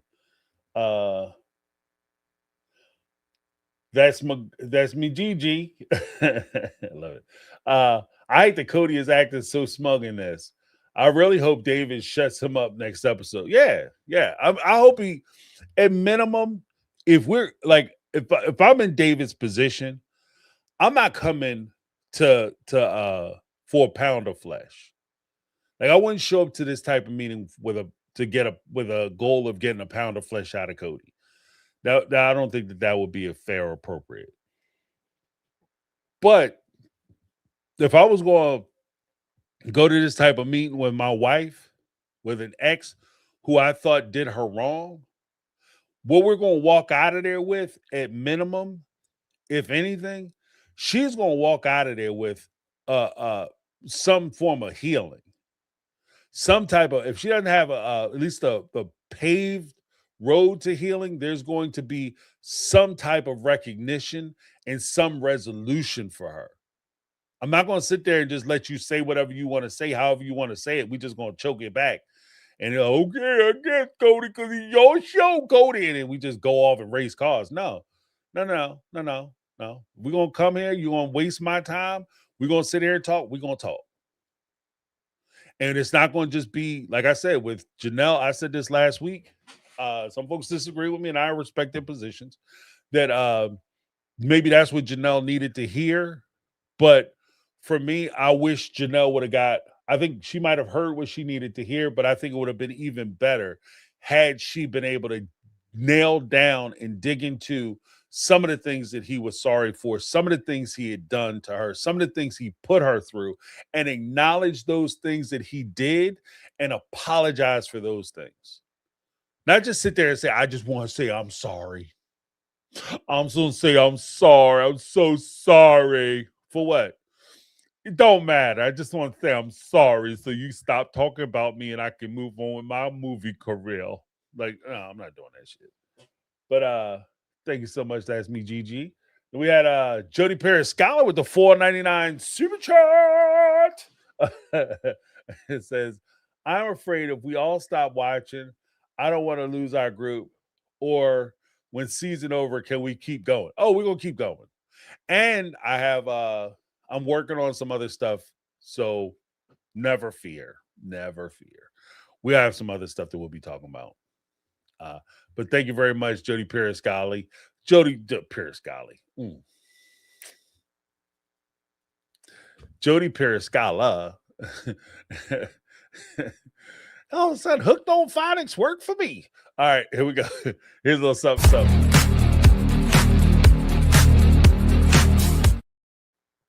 Yeah, because I think that like a lot of this stuff, and I feel you with that, Jody. Because I mean, to be honest with you, like I was watching tonight's episode, and to be honest, I kind of got a late start because I had some other things I had to do. And like the way my channels are set up, they play commercials in between. So I if I do start a little late, I can fast forward through the commercials and it'll basically put me on target. And as I was sitting there getting through it, I'm gonna be honest. Like I was looking at it and I was like, they aren't talking about shit. This is terrible. This is terrible television. Terrible television. They're recapping stuff. The Janelle, she gets with her friend. She's talking about what happened with her and Cody. And they did like a 10 or 15-minute segment that could have been 5 minutes long. Janelle, she gets asked, would you go back to Cody? And she and she glitched like my damn screen. She glitched like my screen. All of a sudden she paused. I don't know. I don't know if I would get back with him or not. I don't know. Right? So we do that whole thing. But that turns into like, Janelle, you would go back to this? And I feel like the only reason why Janelle right now is saying no, she wouldn't go back is because one, you look stupid, but two, he doesn't want you back. And three, you would have to go through Robin to get back. I think that's the only thing really holding her up. And she don't think she can get tiptoe, she can't tip past Robin to get back in with Cody. Because you can see she thinking about that shit. That's crazy to me. But I will say this. There was one dynamic that's certainly worth mentioning. Did anybody else notice? That when her friends had started asking her about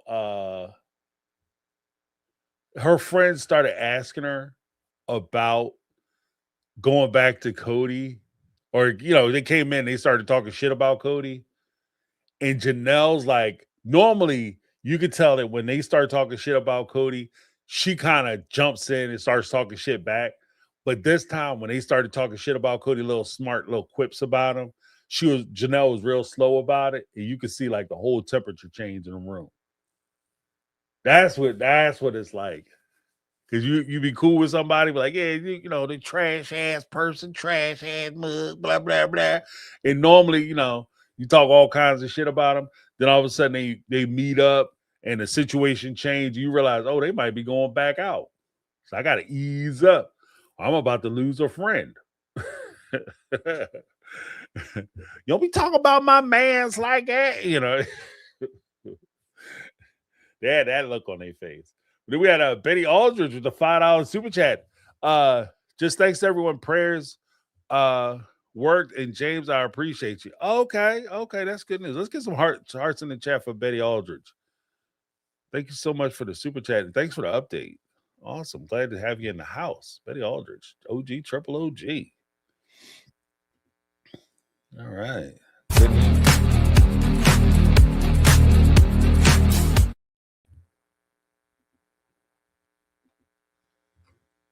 That's what's up. I'm glad. I know people mention stuff, and I don't want to necessarily keep dragging it up on them.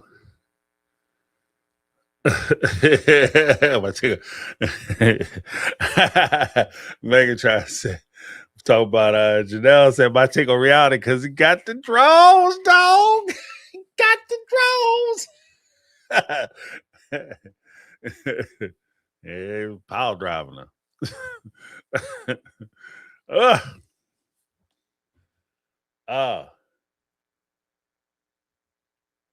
Yeah, I don't know. Did Janelle sign an NDA when she signed off on the property? I don't know. She was kind of anxious for Mary to sign one, so I don't know.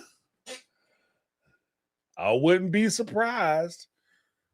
Would not be surprised.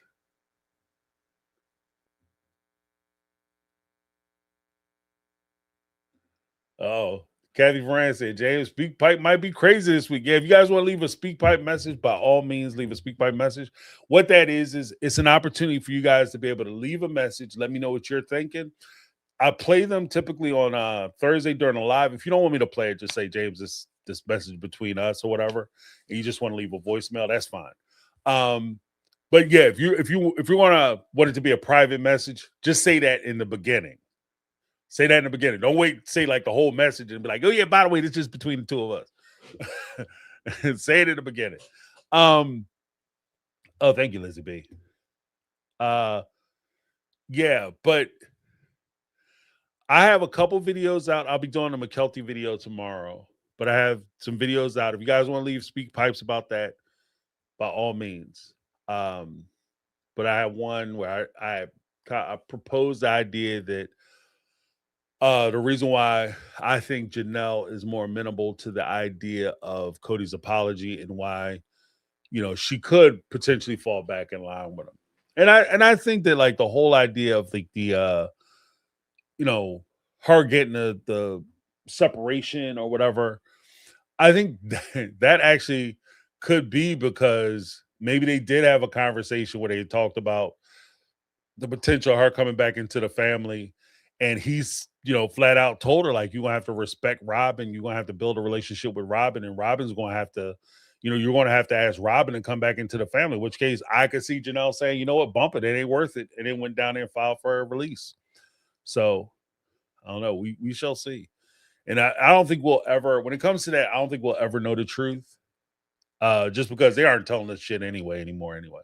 So like even to I'm sorry, I dropped my speak pipe thing.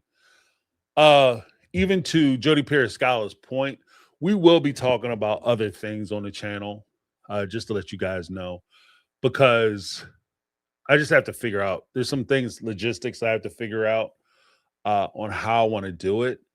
But the reality of it is that no matter how much they're trying to stall this out, this show is on a trajectory to come to a close. Like, I don't see how they can keep this show going. Like, to be honest with you, because even this season, like you look at this season, and I asked you the question, what happened this season? Like, apology tour, we're currently in that, and that'll probably be the big thing, the apology tour. But what else happened this season? And for that matter, let's be honest. What happened last season?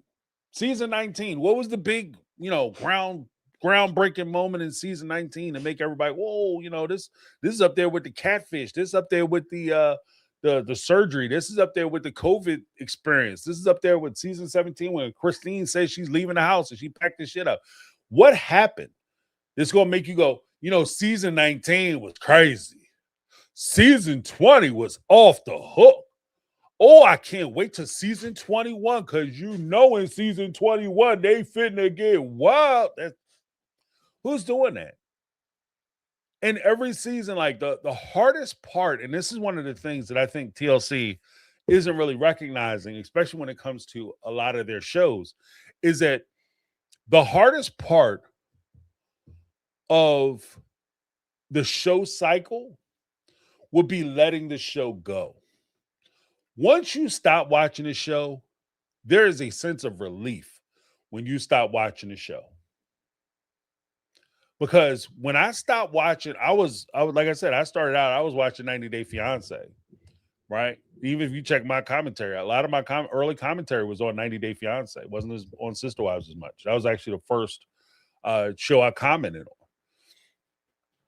And now, once they finished 90 Day Fiance Happily Ever After, I said, once this season is over, I'm done with 90 Day. They came out with 2 new shows. I'm not watching either of them. And here's the crazy part. I have zero desire. I'm not even curious what's going on. I don't even give a shit what's happening. And what I'm saying is that with Sister Wives, they can find themselves in that same position very quickly when people stop caring what's going on and they stop tuning in. They stop looking forward to the next season, or they stop, like, it's that point in like some series where it'll be like even half decent series. You're like, okay, I know this is going to happen. I don't really want to see it. I don't really feel comfortable seeing it. I'm not excited about seeing it. So I'm not really looking forward to it. So maybe I'll start watching, maybe I won't. And then you add into the fact, or into the stew, that there's so much content out there now on television that you could literally, like, I have so many things, and like between all my streaming networks and all that shit that I'm paying for, I have so many shows and movies that I've listed that I want to watch, and I just didn't have time to watch, or I didn't have the patience to sit down and like, okay, I gotta really get into this film or whatever that I want to see. I got a whole bunch of stuff to watch. And then when it comes down to it, do I want to spend an hour, hour and a half watching a show that's take it or leave it? Or do I want to watch a show that I put in my queue and it's been sitting in my queue for me to watch that I've been wanting to watch and I was interested in for months, if not years, just sitting there waiting for me to watch it? I could watch that and enjoy myself as opposed to sitting here torturing myself watching some mediocre, warmed over bullshit. And a lot of the stuff that we're watching now is, like I said, it's all repeat. It's all on repeat, or it's stuff that doesn't matter. There's zero stakes. And that's one of the big things that I talked about before when I was talking about the show. When you watch this now, even with Cody's apology, part of the reason why his apology, aside from it just being a bullshit apology, let's get real. Part of the reason why Cody's bullshit apology is bad television, the apology tour is bad television. Why do you say that, James? I say that for this reason. What does it matter?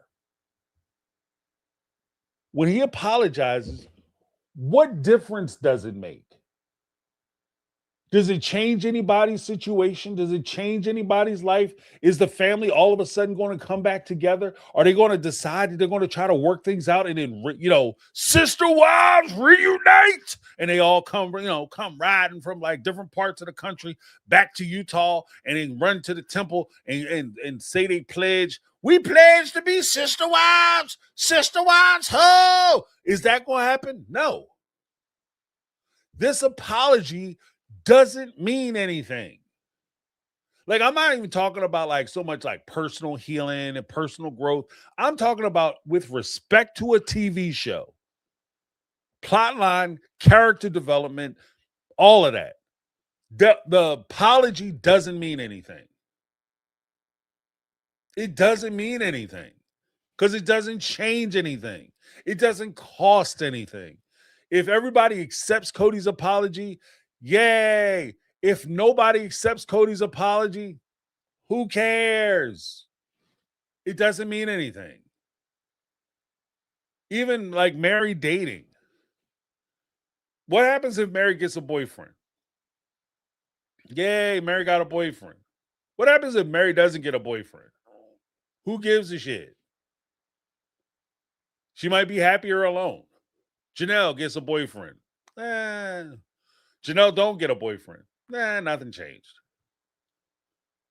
This whole show is like none of it matters. Cody's with Robin. He's not with Robin. He's begging Robin for a monogamous relationship. Who cares? They basically had a monogamous relationship the entire time she's been on the show. Just had, like I said, just got 3 other side chicks and they kids kind of gumming up the works. But other than that, that's something that they've already presented to us. So for them to try to repackage it and present it to us again, it doesn't mean anything. This is just turning into bad television, an example of bad television. It's not even a good reality show. Because at least with reality shows, there are stakes usually involved. 90 Day Fiance, the built-in stake is that this person comes from a different country. They're in love. They've invested a bunch of money to get this person to come from a different country. If they don't get married within the 90 days, figure it out and get married in 90 days, that person has to go home and forever their life will be changed because this person is going to go home and neither one of them are going to be able to experience the love that they had promised themselves that they were going to experience, which caused them to put in a 90-day application in the first place. 90 Day Fiance, that's the drama. part of the reason why that show failed, in my opinion, and is bad television now is because now they follow people who are already here and they already have their green cards and they give them a bunch of bullshit storylines that don't mean anything. You have one woman who was cheating on her husband and she's living with a whole nother dude having his baby, and they're trying to pretend like she's still in love with her husband. That's a dumbass storyline. It doesn't mean anything. She's already got her green card. She's already here. She's with somebody else. She's having a baby with this other person. In fact, I think she's having another baby with this fucking clown. And then what? I'm supposed to believe that, if she gets back, she has one more conversation with her husband, things could be different. Who cares? You know? And that's just kind of where it is. Like, so I don't know how much longer this show itself is going to last. I don't know how much they have. Um, and to be honest with you, I don't know. I'm saying that I don't know how much longer they can last, how much more they got. I think they already ran through everything they have. I think they scraping the bottom of the barrel. This is like the scrapple of reality shows. That's who we watching. It's the scrapple of reality shows.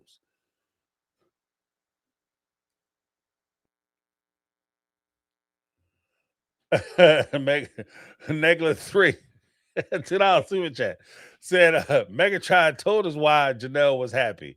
Back blown out. Curl toes permanent curl. You know what I mean? Curl like curly Q's head. And them toes twisted up, boy. Heck, Janelle feet up in there throwing up gang signs.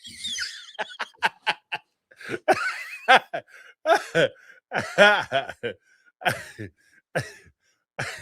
was terrible. All right. All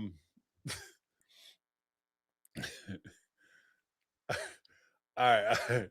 Give Negla 3 a little something.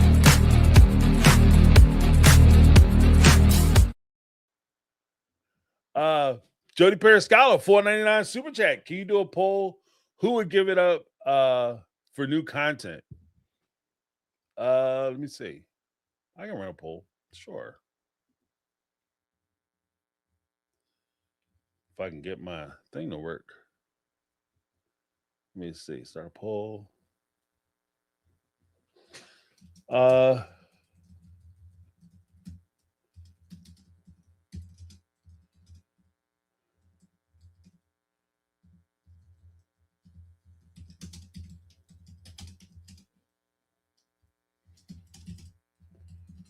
My whole joint is going crazy.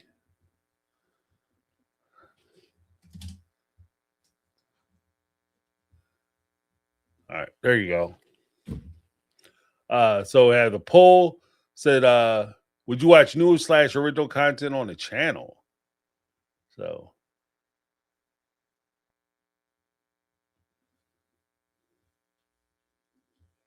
let's see if I get back to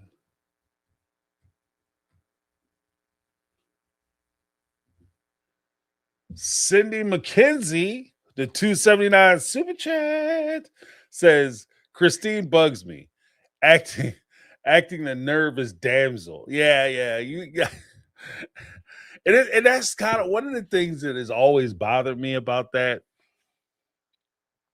was if you are in a situation where you are being mistreated, and I use mistreated as opposed to the A word, right? If you're in a situation where you're being mistreated, I wouldn't want you to go back into that situation or confront that person until you were ready. Until you're ready to face it and deal with it on your time schedule, your time frame, and your calendar. If you're not ready, I don't not only do I not think it's worth it, I think it's actually damaging for a person who isn't mentally ready to put themselves back into that person's environment. You know what I mean? Because it what happens so often is that you go from like, you're getting better, you're doing well, things are changing for you, like your whole reality feels like it's shifting. And then you go right back, you talk to that person, and you put yourself across the table from that person, and all of a sudden you just feel like nothing has changed for you. And you're right back where you were the day you decided to leave. If not a little bit before, during the time when you were being mistreated. And I think that is something that, like, we all want to see the short time frame of a television show where you have 45 minutes. Within 45 to 50 minutes, something happens, then you have the resolution, then you have the person able to challenge the person who has been mistreating them for so long and confront them and tell them what's what, and I'm gonna read you and tell you what's what, and blah blah blah. We all love that shit, right? But in reality, it takes longer. You could go years. You could go years away from this situation, in some cases, decades. You could go, significant amount of time could pass and you're out of the situation. You haven't felt this way in a while. You've built yourself up. Your esteem is in check and everything is moving forward for you. Everything is great. Then you find yourself in some random ass place running into the person who mistreated you, and you lose everything. It feels like somebody just brainwashed you and you're right back to where you were. And if that's the case, I would rather Christine, and this is the selfish part about it, I guess, for the show, it's bad for the show, right? It'll affect the show's bottom line for sure. But for her mental health and her mental safety, it might be time to let the show go. Especially if David is doing well financially, and you're happy with him, it might be time to let the show go. If they're going to force you to put you in situations where you aren't comfortable and you can't deal with that situation, you need to let the shit go. Now, at the same time, if you're ready to rock and roll because you got your partner in crime with you and he's ready to stand on his square, go 10 toes down for you, and you ready to confront the person who's been mistreating you for X amount of time, and you want to get you want to find your resolution to get, closure. I hate closure, but you want to find that for yourself, I'm all for it. But I want to make sure that she's ready for that time. But thank you so much, Cindy McKenzie in the house. Give you a little something, something. If I can find my, here we go.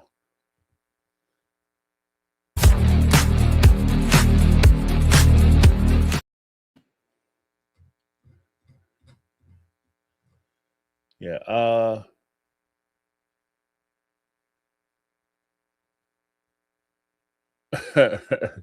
Carmen Cutie's in the house, Lizzie B in the house, and not Brittany in the house. Got a full deck.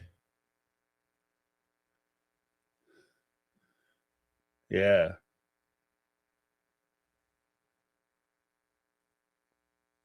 It's a best-selling book, 3 Airbnbs, their own construction company, and still renew contract every season. Yeah.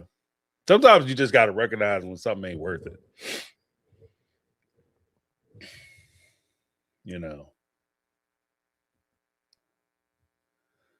Because it's just not, if it's especially if it's getting to a point where was I gonna say Britney Spears? No. Britney Spears. Especially if it's getting to a point where it's starting to, because it can be like, and one of the things that I think a lot of people had talked about, I know I talked about it on the channel, was that with Christine and the way she's doing things and like the show and her new marriage, that the show could potentially damage her relationship with her husband, especially for the requirements of being on a reality show. It requires you to put yourself in a vulnerable position, because that's the only way the show works. Because again, it has to have stakes. So stakes are things that are important to you, things that can be life-changing. And if you have a husband at home and you're encountering these life-changing, life-altering situations and scenarios, it can damage your relationship. And if you have a good relationship and your relationship is worth having, then you can be married or you can do a reality show sometimes. That's the decision. You can be famous and do a reality show, or you can be married. But you can't do both. So which one are you going to choose? You know.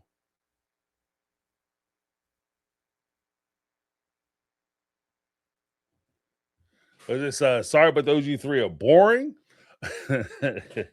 I'm only interested slightly in Tater Farms. I don't give a flippity flarker fluken about Christine being monogamous or Mary fake dating. Yeah, I mean, all of them being monogamous. I mean, really, it's kind of the one thing I will say, and it occurred to me earlier that they're like between Cody and Robin, Christine and David, Mary and like whoever she's talking to. The one thing that I will say off of kind of a spinoff from the video I shot about Married or Mistress with Janelle, with all of them, their approach to monogamy is, and I proposed the whole, married or mistress or married or side chick.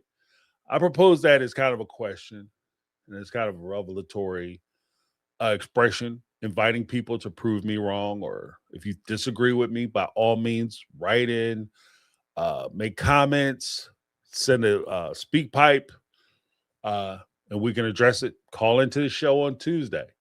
We can address it. We can talk about it. But when as I dig more into that theory of like the whole like side chick approach to how they conducted their relationship, even down to them leaving the marriages breaking up and starting these new relationships, and a revelation of it's so different having a man in the house. It's so different coming home to somebody. It's so different waking up to somebody. That's the life of a reformed side chick. That's somebody who first relationship in the form of Christine, her first real relationship was that of a side chick.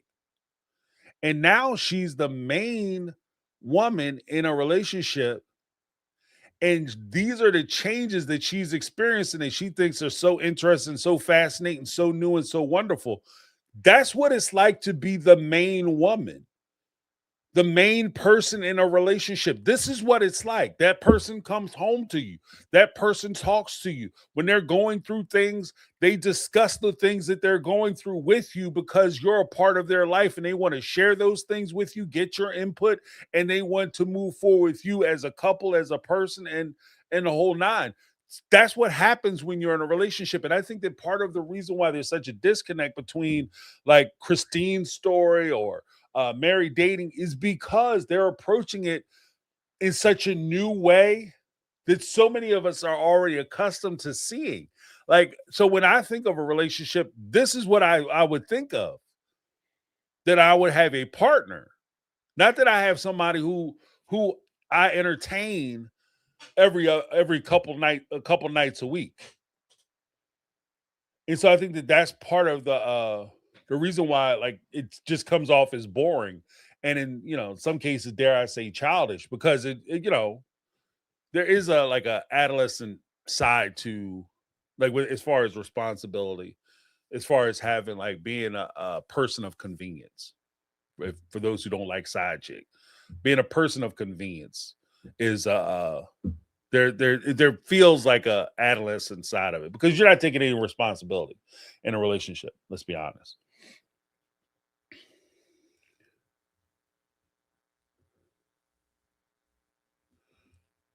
Yeah,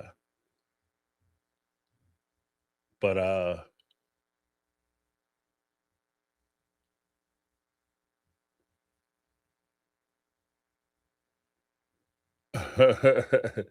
said when would you turn down a show if it was your life? Me not sure. I'm too boring. I don't have a hook or an angle to play. Yeah, yeah. I mean, you know what, Angie, Nicole Aggie. I'm gonna say it like this. If I submitted for a reality show for me and my wife, and a production company looked at me and said, James, we would love to have you on our show, I would be concerned because that means I have significant problems in my relationship. There's something that I don't see, right? But I'm kind of where you are. My relationship, I I see it as if you have a good relationship, your relationship is boring. From the respect of you don't have a lot of drama. You're not sitting around arguing all the time. I'm not chasing people around. I'm not checking phones. I'm not following people when they go to work. I'm not trying to sit outside nobody's house. I'm not hiding in no bushes. Like there's nothing going on. Like my family life is very straightforward and it wouldn't be it's interesting to me because I'm living it, but for an outside third person to watch, it would be horrible. I'm horrible television. I'm horrible television. Like not exciting at all. And to be honest with you, I take pride in that fact. I take pride in that fact. I like a house and a household, not a lot of drama. I don't do drama at my house. You know, what I mean? If I want drama, I go out in the street. If I want struggle and pain and problems, you can go out in the street for that. There's plenty of that in the world. But when I come home and I close that door, this is my sanctuary. There should be peace here. You know what I mean? I come here to rest, to recoup, to get myself strong again so I can go out and face the world. I don't want to come home and argue, fuss, and fight here. That's ridiculous. You know what I mean? That's a place of no rest. So yeah, I don't think and this is to their credit. I don't and I'm not bashing them. I'm just saying that most people couldn't hold a show for 2 seasons, let alone 20. So to their credit, they've had enough foolishness going on in their lives that people were interested in seeing what was going on. But right now, there are positions where their lives are flattening out. You're getting older. You don't have a lot as much drama. You aren't as willing to share what's going on with you when you do have problems. Flatten out. So you don't have much of a show. Uh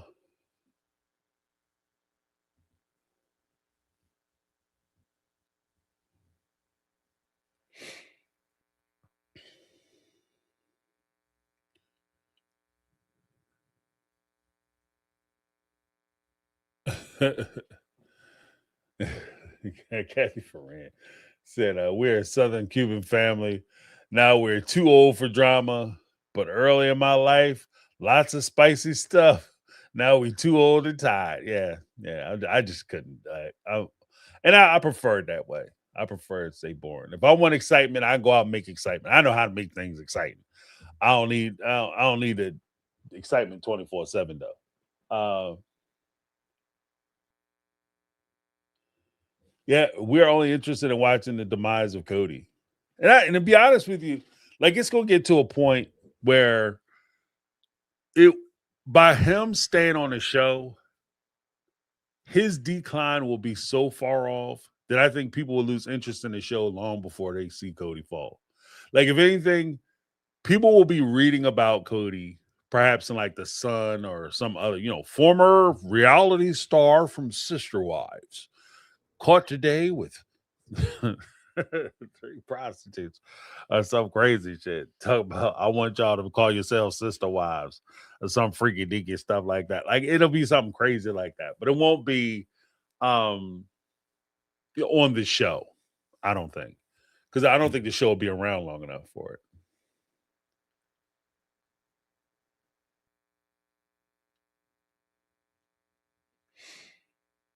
But let me take a look at the polls. What the poll is? Uh, okay. It says, would you watch new original content on the channel? 90% of you said yes, and 10% said no. No. There you go. There you go. But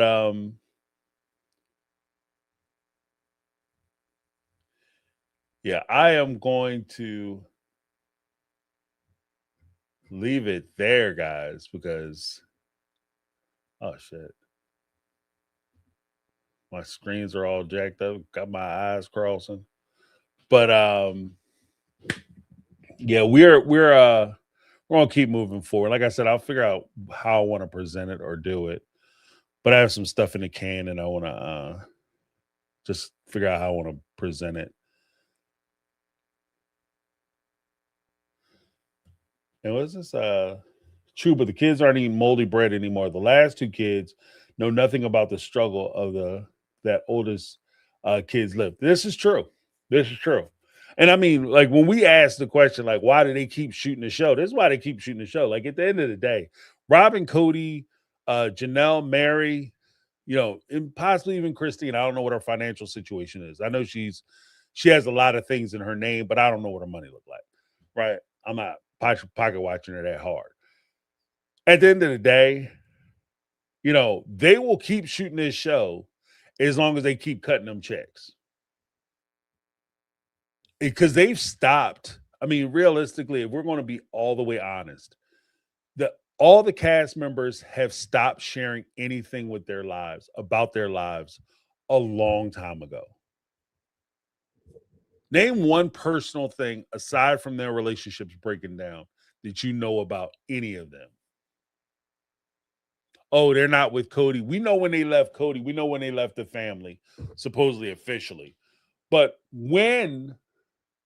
what else has happened? You tell me in the 4 years that we've been watching this family break apart, nothing else has been happening? Nothing else is going on. Look, Cody passed. That was something that predated the breakup. We watched the breakup. What else has happened? Nothing, because they're not sharing anything else with us. But they're still getting checks. And as long as they're getting checks, they'll keep cashing them checks. And I think that's where it is. Okay, so I had to bring out the vape. I'm just right there for it. But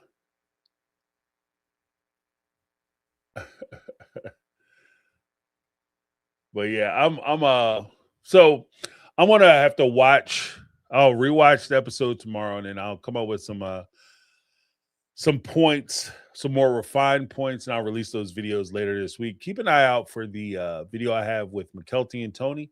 That'll be releasing tomorrow from Pop Psych.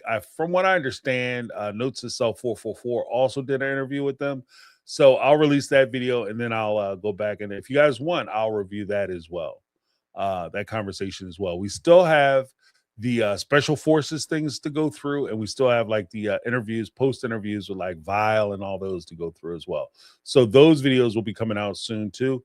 Stay tuned. Make sure you guys are subscribed to the channel. Make sure you check your subscription if you guys are interested in seeing my content, because sometimes YouTube will unsubscribe you. They've done that to me with a few channels that I was subscribed to. They unsubscribed me. Thank you, YouTube. So check your subscription. Make sure the bell is rung for notifications, that you'll be notified when that's coming up. And that's that, guys. I want to give a shout out. Oh, we had Lizzie B. She gifted one My Take on Reality membership. Thank you so much, Lizzie B. I appreciate you. We have the Saturday roundtable for members.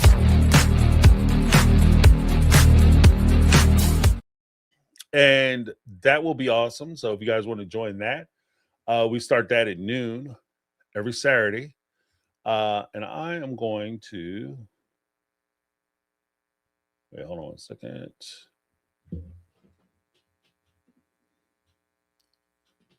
And I'm going to give 5 memberships. There you go. So that you guys are able to get those memberships. And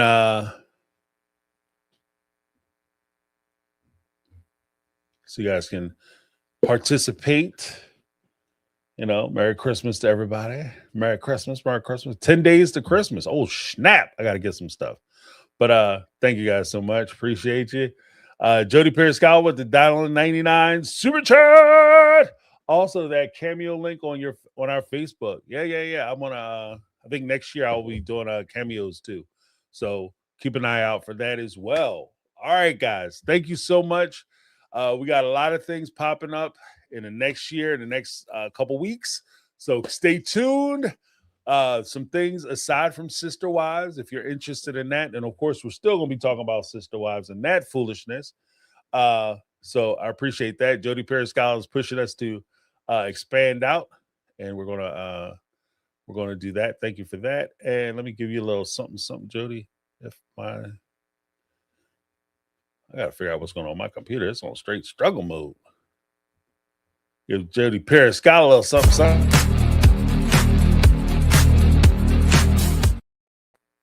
All right. Thank you guys for joining us. Like I said, tonight was a little slow. So and it crazy this with my computer, but the episode itself was a little slow. But for the most part, I want to make sure we give a special shout out to Megatron, Michelle Woods in the house, Negla 3, Brittany Not Brittany. We had Tanya Carter in the house, Caramel Cuties, Lizzie B. Thank you so much. And she gifted a membership as well. Megatron, of course. Jody Periscala. That's me, Gigi. And Cindy McKenzie. Thank you guys so much. And I appreciate everybody for the super chats. I appreciate you guys staying chill in the chat, having a good time. Hopefully you had fun. We had some good discussions. Make sure you check out the videos. I've released some short form videos this week, and I want to be releasing more short form videos this week. So check those out. Let me give everybody who, including our mega mods, Brittany Not Brittany, Lizzie B in the house, and Caramel Cuties. Let me give you all a little, little something. I'm going to struggle tonight, boy. I'm talking about bad TV. What is going on? What is happening? But this is for you guys.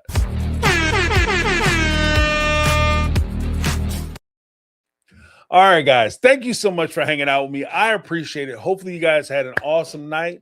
Hopefully you have a most amazing morning and rest of your week. If you can, tune back in on Tuesday for the call-in show.